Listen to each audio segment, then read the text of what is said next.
60 লাখ আহোম জনগোষ্ঠীক যি চৰকাৰে হওক সেয়া আমি ভগৱই কওঁ কংগ্ৰেছে কওঁ বা বৰ্তমান দুবাৰ আচলতে 16 চনত আৰু 21 চনত শাসনৰ গাড়ী দখল কৰা এই বিজেপি চৰকাৰে হওক প্ৰতিবাৰতেই এই জনগোষ্ঠীটো প্ৰতাৰণা কৰি আহিছে। আমি তেওঁলোকক কেইটামান কথা স্পষ্ট কৰিব বিচাৰিছো যে এই আহোম জনগোষ্ঠীৰ যি ত্যাগ এই বীৰ বীৰাংগনাৰ যি ত্যাগ সেই ত্যাগৰ বিনিময়তহে আচলতে অসমখন বাচিছিল আৰু সেই অসমখন এটা সুৰক্ষিত অসম নিৰ্মাণ কৰাৰ পাছত 17 বাৰকৈ মোগলক পৰাস্ত পাইছিল। গতিকে এই জাতিটোৰ আজি যি দাবী দাবা সেই দাবী দাবা কোনো এখন চৰকাৰে পূৰণ কৰা নাই।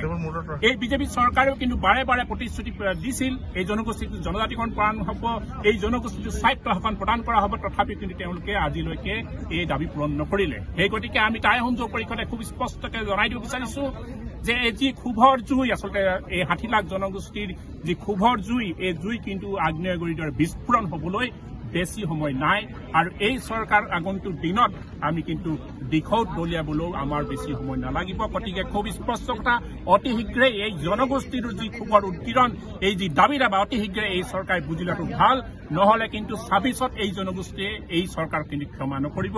এই কথা টাইপাৰ পৰা স্পষ্ট আৰু শেষ হেপেনি বুলি আমি আমাৰ সংবাদ মাধ্যমৰ যোগেদি সকলোকে অৱগত কৰিছো। ধন্যবাদ।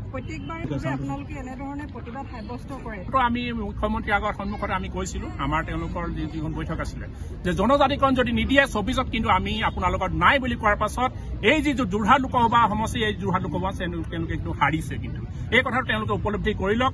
আহোম জনগোষ্ঠীৰ এই যি যোৰহাট লোকসভা আছে ইয়াৰ পৰা তেওঁলোকক কিন্তু খেদাই দিয়া হৈছে। গতিকে 26 চনত তেওঁলোকে যদি অতি শীঘ্ৰে যদি জনজাতিকৰণ নকৰে তেতিয়া যোৰহাটৰ দৰে প্ৰতিটো সমষ্টিতে তেওঁলোকে কিন্তু ভুগিব লাগিব। এই কথা কিন্তু খুব স্পষ্ট।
আমি কিন্তু এই শাসন ঘূৰাই পঠাম। কথা স্পষ্ট, আন্দোলন হ'ব, প্ৰতিবাদ হ'ব, জংগী আন্দোলন হ'ব, কিন্তু কথা স্পষ্ট।